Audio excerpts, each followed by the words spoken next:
Hi, welcome to today's webinar, where today we'll be talking about how you can build an impactful talent strategy for your life science startup. And before we get started, it probably makes sense to introduce the two people in front of you. My name is Nathan Sharp. I am a senior consultant here at CM Life Science. And I'm Eleanor Doolin, an associate director at CM Life Science. In short, CM Life Science are a talent solutions business that serves the life science sector. I specialize in the broad diagnostics and oncology space, and Nathan more specifically within the point of care. Just to go through a bit of a running order for today's webinar. Step one, we are going to be strategizing. Step two, we're going to be talking about all about your talent attraction. And then step three, we're going to talk about how you can supercharge your hiring process. We'll also be running a Q&A at the end of the webinar. So please get your questions to us in the chat nice and early, and we'll do our best to get through as many as possible. Step one, who do you need? I think before you can even start thinking about adding to your team, you need to look internally. You need to get a full understanding of your talent and your business needs and where you can add some value to it. I think it's really depends on where you are as a startup. A startup could be 6 scientists in a lab in a university wanting some business acumen, or you could already be starting to commercialize and sell and need some M&A or finance assistance as well. So really reflecting on where you are at that point. I think as well, we've probably seen the best startup leaders in today's life science market are really open to new ideas and diversifying their teams. Yeah, you need to be really open with different skill sets. And I think really importantly, acknowledging what you don't know and what you don't have. You'll have great talent and great knowledge, but fundamentally there will be things that you are missing. So being kind of quite reflective and understanding that as well. And that probably brings us on to how maybe today's talent market looks as well. I mean, we're in a great position. We speak with candidates in the life science market every day, and we've seen such a transition to being such a candidate-driven market since COVID as well. Yeah, they're the ones calling the shots, and stability is now more important than ever. It always is, but startups, incorrectly or correctly, can be seen as slightly risky. And I think we definitely, from experience, people are less willing or more cautious in joining a startup for what it means and their family as well, really. Yeah, I think as well, life science now, COVID has probably helped this, but it's such a desirable market to work in as well. People who may have not have a scientific background or have worked in this market before are looking at it as really appealing and want to come get involved and want to join startups within our space. Yeah, like I just know one of my really good friends has been a teacher in a high school, biology teacher, but for about 5 years. And she's recently left to go into industry and work within that because she found the work being done in COVID, but just generally as well, particularly oncology, really inspiring. So it's really exciting that it's a really good problem to have, that people want to work in it, for sure. I think as well, you probably need to look at where you stand against your competition when you start going through your hiring process. What are you doing? What aren't you doing? And how can you change this as well? Yeah, I think startups, technology is there. It's exciting, it's inspiring, it's hopefully going to revolutionize the market and save lives. And that's there. The mission is also really attractive for life science space, about bettering those patient lives. I think if you're looking for people with non-industry experience, such as kind of a HR or a finance professional, this can be really super powerful, but it won't differentiate you between so many other startups. Everybody is doing that. Yeah, I think as well, people really kind of buy into why you're doing something as well, and not just kind of what you're doing. They really buy into that mission, that culture, and why you're trying to do that as well. And I think that probably comes down to, like you say, when candidates are looking at maybe joining a life science startup, either from within life science already or externally, salary, pension, and even just bonuses isn't going to be the only thing that can attract them to a role. No, it's not. And it's obviously important. But it's the culture and kind of setting expectations from the start to make sure you're getting the right personalities and the right talent. I mean, we'll go into branding and employer branding in a little bit later, but yeah. Communicating your long-term plan. Yeah. I think this is super important as well. When you are working with an external search partner, obviously we're going to be biased and say, we'd love for you to work with us, but keep them in the loop with your roadmap.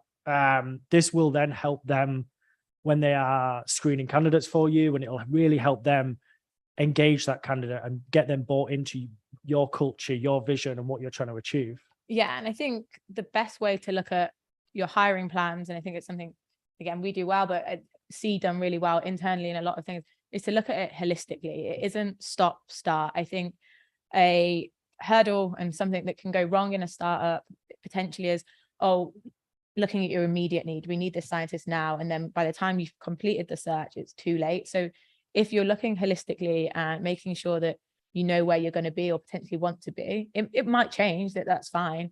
But making sure that it's never ended and you'll never find yourself. You're always one step ahead of it, really. 100%. And if you come across great talent as well, really kind of moving on them at that time as well, rather than saying, oh, we could need this person in 6 months.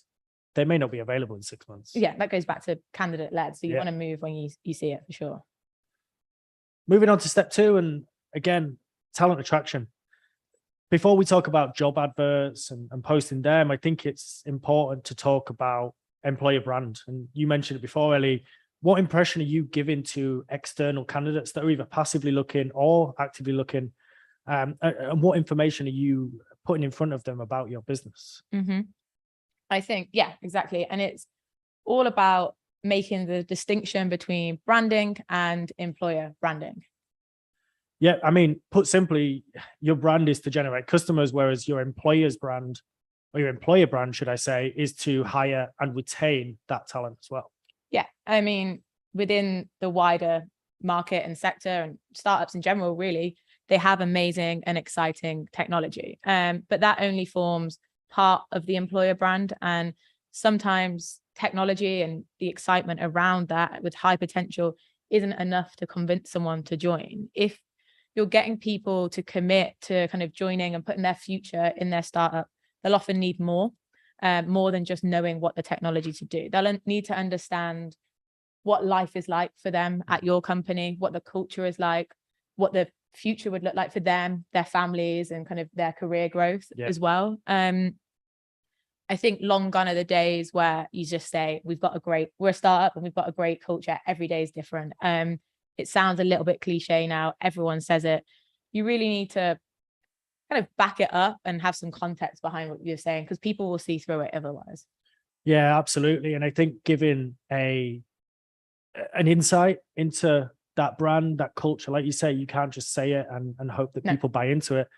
And something that we do here at CM Life Science and the wider kind of Charlotte Morris business as well is we partner with our clients to create something called a client hub.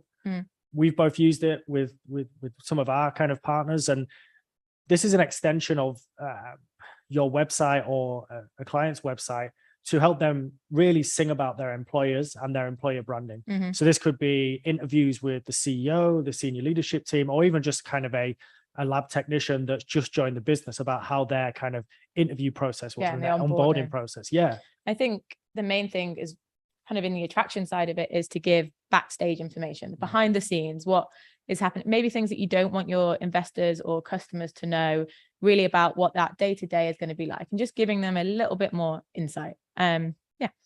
Yeah, 100%. We've both used it, like I said before, and I think, would you agree, it's definitely improved the candidate process as well? Yeah, for sure. This comes on to people trusting people as well. I think it's important to say as well at this point, you don't need a big kind of professional production team to do this. You just need to get started in raising that awareness. And you can do this just on LinkedIn. LinkedIn's a great platform to kind of sing about your business through your employees as well. So empower them to post about your amazing startup culture, the meetings you're having. Maybe you've had kind of a team building day, get them posting about this from their personal pages as well. Yeah, I think even from a personal perspective, wanting to work where we work, you want people to get bought into it. And it's really important to get people talking about it at the moment. People need a purpose to go to work. They want to be excited, and you want to be telling everyone why you're so great. I think the main point on that, though, is to be consistent.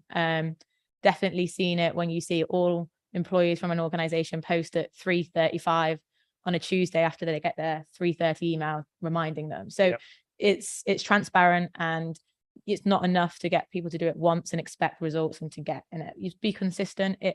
it takes time. It really does to build that. But once you have it and once people see it, it naturally just continues and is really, really effective. I think just to make sure you're empowering people to do it on their personal pages, not just company pages, you'll get way more reach, and you'll get people from other industries as well, and kind of their day-to-day connections. And at the end of the day, people are what make your company great. So yeah, get them talking about it. Yeah, absolutely. We mentioned them before, and job adverts versus job descriptions, and which do you do? And let's remember, as we said before, it is such a candidate-driven market right now, and you have a responsibility to convince them to come work for you. Yeah. They potentially, if they're active in the market, they will be looking at loads of different job descriptions and job adverts. Job adverts. But if yours is a job description and really personable and selling the culture and selling the business rather than just listing off loads of kind of requirements, that's going to really engage them even further. I think the key distinction in the way I personally look at it is a job advert sells a lifestyle and a future. And I think it might not be the best analogy, but if you look at a car advert, right, and you see a great person driving along the coast of Italy somewhere, and you're like, that looks cool. I want that car. I'm going to go buy that car. I did it when I bought my car, and I haven't got a clue what engine it is, it might not be the best way to buy a car, but it's about selling a lifestyle and kind of looking to the future of it and getting them bought into what they could have and what they can do in your company as well. Yeah. This leads us on to step 3 and hiring. So you've got your strategy, you've now attracted some amazing people, and now we are hiring them. I think your process should mirror your culture as well. I think this is really important. You've got to be dynamic, right? You've got to be adaptable. You've got to be ahead of the game. If you're telling a potential employee and a candidate that this is a cross-functional role and you can wear many hats, and they've got to be adaptable and flexible and adapt to things going wrong or quickly or whatever it may be, then you've got to mirror that. A long hiring process does not. 2 weeks between each interview stage does not show that you're that dynamic, and it can disengage people. I'm not saying rush it and do one stage interview. That's detrimental. You can be efficient and detailed at the same time. It's making sure as well, one point of it is that the candidate is happy with the pace of the interview and making them aware of the timeframes that you're going to be working to. This is going to be quick pace. Are you happy with that? And if not, maybe they're not the right person for that company as well. Absolutely. Like you mentioned it there, but I think that transparency and what we were just about to go on to say, and honesty is key as well. I think, for example, if you are hiring a lab technician and it is going to be long hours and you are going to be in the lab, you need to be honest about that throughout the process and not shy away from that. Really communicate that with them, because if you don't, you potentially may spend time, money bringing on the wrong person, and then it doesn't work out, and then you have to potentially replace them or look for new members of staff as well. And I think like you say, time and money, but I think most importantly really is reputation. It's a market and an industry where everybody knows everybody, and a really welcoming one, and where people share experiences, and word will spread quickly if it's a bad process. And that's not what you want, because that could mess up that higher number 1, but it could mess up higher number 4, 5, 6, 7, 8 as well. And then you're just kind of fighting a reputation that you don't have, and want to get it right straight away. And if you flip it on its head and look at it from the candidate's perspective, I've seen within the point of care space, Theranos and Elizabeth Holmes, I've seen a couple of people who have left there. They had to come over quite significant hurdles to then find new employment after that, just because of the reputation of that business following that as well. Got to make it a right match straight away. Moving on to aftercare. So you've been transparent and honest throughout the process. The aftercare bit should come naturally. People won't be shocked when they join your business about your culture or the people that work there, or if it's long hours in a lab, they won't be shocked at this part.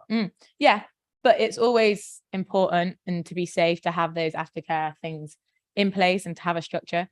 I mean, we do it, and we do it really well. We do candidate and client check-ins and provide that feedback, and to make sure that you're constantly improving. You can do things right and you can do things wrong, but as long as you're kind of being proactive with it, I think, not to be biased, but doing it externally can have its benefits. It can be more effective. Not saying it has to be Nathan and I, but sometimes people can feel more comfortable talking to a third party rather than their direct kind of line manager. And then that third party can be really kind of objective in terms of what they're doing and make sure that they're not being biased and be really honest. Yeah, I think that's 100% the case as well. And to be honest, I think we've seen as well, sometimes those conversations with us can really help both the client and the candidate as well, because like you say, it can be quite a transparent conversation, and we can almost kind of facilitate that as well. I feel like we've flown through that. Hopefully we've covered quite a few points, and you've had some takeaways right now. Just to go over a couple of points, obviously we've strategized, you've gone through that. Your step 2 was attracting the talent. And then step 3, you've supercharged your hiring process, as we just mentioned, and the aftercare as well. We've had a couple of questions from LinkedIn. And I think this will be a good point as well. If you do have any questions, make sure you pop them in there now and we'll try get them answered for you. But it's come from an unknown user, but they've said, I'm thinking about making the first commercial hire for my business in the US. What would you recommend? Any tips? Yeah, I mean, without being vague, without knowing too much about the business and the size and kind of what you're wanting to do, I think the first commercial hire is key to the success, because it probably fundamentally grows the commercial team as well. And I think what you want to do is make sure it's the right type of person. If you're hiring someone commercially from an X market leader where they might have a team of 15 to delegate to, you want to make sure that they are ready for a startup. Lots of people say they want to work in a startup, but are they going to be right to knock on customers' doors and be that hunter? And it's making sure that your interview process comes down to that. So it's just making sure that they really understand the expectations of the role and the company and what you want from them as well. But yeah, a hunter is what you want in a commercial first hire, I'd say. Yeah. And then secondly, we've had somebody say, I'm looking to hire somebody to support our CSO. Where would you start? Again, I think goes back to what we said at the start, is acknowledging what you don't know and what you don't have. Your CSO might have founded the technology and come up with that, and that's great, but they might lack some hands-on experience or what they want. So really, what gaps that person has, if any. There will be some, I'm sure, but identifying the gaps and then matching those to the person, but also being adaptable to the type of person you bring. They might not have 10 out of 10 list, but they might have 8 out of 10, and then you can get someone else to get the other 10 and extras as well. So being kind of adaptable to it. Great. I think that's all for the questions, unless anybody has any last minute ones, but hopefully you've taken away some key points from this and can implement them in your kind of hiring strategy moving forward with your life science startup. Firstly, thank you for tuning in. We really appreciate it, taking the time out of your days to go through this. If you have any extra questions as well that we haven't managed to answer, or you're typing as we speak, then please feel free to message either myself or Eleanor afterwards, and we'll make sure we try and get those answered for you personally as well. There will be a PDF featuring all of today's major takeaways created soon, so please look out for the link to reserve your copy. And that, I think, will be getting put in the chat right now as well. For myself and Eleanor, I think that's everything. So thank you very much. Thank you.